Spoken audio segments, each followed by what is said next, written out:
సినిమాలు అన్నిట్లోనూ ప్రేమ కథలు కామన్ గా కనిపిస్తాయి. ఇప్పుడున్న సీనియర్స్ స్టార్ హీరోలు కూడా ఇంకా ప్రేమ గిమ అంటూ హీరోయిన్ల వెంట పడుతుంటారు. ఆ హీరో ఎంత పవర్ఫుల్ అయినా ప్రేమ కోసం వెంపర్లాడాల్సిందే. That is love. That is the power of love stories.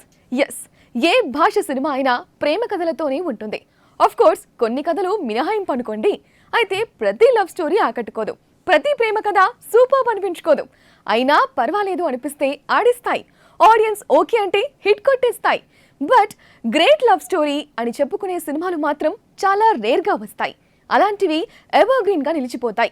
ఎంతో మందికి మోస్ట్ ఫేవరెట్ మూవీస్ గా నిలిచిపోతాయి. ఆ కథలు అజరామంగా నిలిచిపోతాయి. దేవదాసు నుంచి మొదలై ఈ తరహా లవ్ స్టోరీస్ ఎప్పుడు వచ్చినా ప్రేక్షకులను కట్టిపడేస్తాయి. ఇవి అన్ని వర్గాల ఆడియన్స్ కు నచ్చుతాయి. అలాంటి కథల్లో ఒకటి ఆర్య. అల్లు అర్జున్ అనే నటుడిని తెలుగు వారికి కొత్త కోణంలో పరిచయం చేసిన సినిమా. సుకుమార్ లాంటి బ్రిలియంట్ డైరెక్టర్ ఇండస్ట్రీకి ఇంట్రడ్యూస్ అయిన సినిమా. ఆ టైంలో కొత్త వాళ్ళను నమ్ముతూ సరికొత్త విజయాలు అందుకుంటున్న దిల్ రాజు ధైర్యం ఈ సినిమా. ఆర్య విడుదలై 20 ఏళ్లైన సందర్భంగా ఈ చిత్ర విశేషాలను ఓసారి చూద్దాం.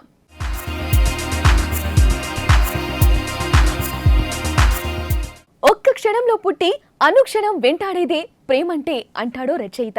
నిజమే, అలాంటి ప్రేమను దక్కించుకునేందుకు ఎన్నో ప్రయత్నాలు చేస్తారు. అమ్మాయిని బతిమాలుకునే వాళ్ళు కొందరైతే బెదిరించే వాళ్ళు కొందరు. ఇవన్నీ దాటి ప్రేమ విలువ తెలియని వెధవలు కొందరు. తాము ప్రేమించిన వారిని అంతం చేసిన సందర్భాలు చూస్తున్నాం. ఇందుకు సినిమాలు ఎగ్జాంప్షన్ కాదు. బట్ ఇవన్నీ కాదు, ప్రేమను గౌరవించని తెలిసిన కథలకే ఎవర్ గ్రీన్ అన్న పేరుస్తుంది. అలాంటిదే ఆర్య. సుకుమార్ అప్పటికి కేవలం 3 సినిమాలకే అసిస్టెంట్ డైరెక్టర్ గా చేసి ఉన్నాడు. దిల్ సినిమా టైంలో దిల్ రాజు అతనికి అవకాశం ఇస్తా అని మాటిచ్చాడు. ఆ మాట మేరకు ఓ తమిళ్ మూవీని అతనితో రీమేక్ చేయించాలనుకున్నాడు. బట్ సుక్కు ఒప్పుకోలేదు. తన వద్ద ఓ కొత్త కథ ఉందని చెప్పాడు. దిల్ రాజుకు కొంత నచ్చింది, బట్ ధైర్యం చాలలేదు. మరికొందరి సలహాలు తీసుకున్నాడు. హీరోగా చాలా మంది పేర్లు అనుకున్నారు. ప్రభాస్, నితిన్, రవితేజతో సహా కొందరికి చెప్పారు. వాళ్లకు ఈ పాయింట్ నచ్చలేదు.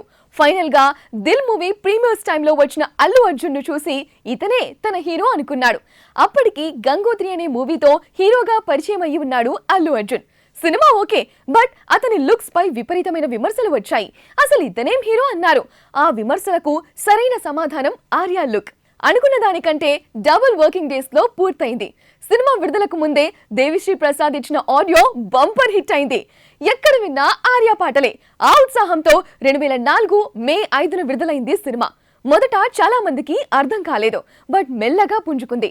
అప్పటి వరకు వచ్చిన లవ్ స్టోరీస్ కు భిన్నంగా వన్ సైడ్ లవ్ స్టోరీతో సుకుమార్ చేసిన మ్యాజిక్ కు ఆడియన్స్ మెస్మరైజ్ అయ్యారు. నేను నిన్ను ప్రేమిస్తున్నాను, నువ్వు నన్ను ప్రేమించకపోయినా పర్వాలేదు అంటూ తను ప్రేమించిన అమ్మాయి కోసం ఎన్నో చేసే హీరో.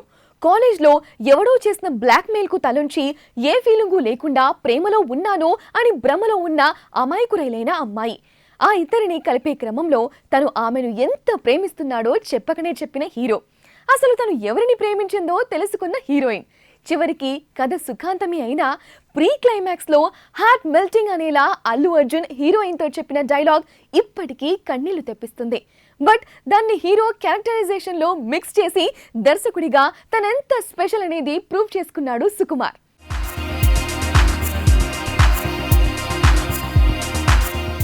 ఈ సినిమాలో ప్రతి డైలాగ్ ఫేమస్ అయింది. ప్రతి సీన్ ఫ్రెష్ గా కనిపిస్తుంది. హీరో క్యారెక్టరైజేషన్ చాలా కొత్తగా కనిపిస్తుంది. ఫైట్స్ ఉన్న కథకు అనుగుణంగానే కనిపిస్తాయి. అల్లు అర్జున్ లోని సిసలైన డాన్సర్ ను చూపింది ఆర్య. ఆంటీ అమలాపురం అనే పాట ట్రెండ్ సెట్ చేసింది. ఆ కాలంలో college backdrop love stories వెలువలా వచ్చినా ఎక్కడా ఆ కథల్లా కనిపించని కొత్తదనం ఆర్యను ఎవర్ గ్రీన్ చేశాయి అని చెప్పాలి.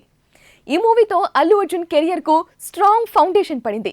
దేవిశ్రీ ప్రసాద్, సుకుమార్ల బౌండింగ్ స్ట్రాంగ్ అయింది. దిల్ రాజు బ్యానర్ మరింత స్ట్రెంథన్ అయ్యింది.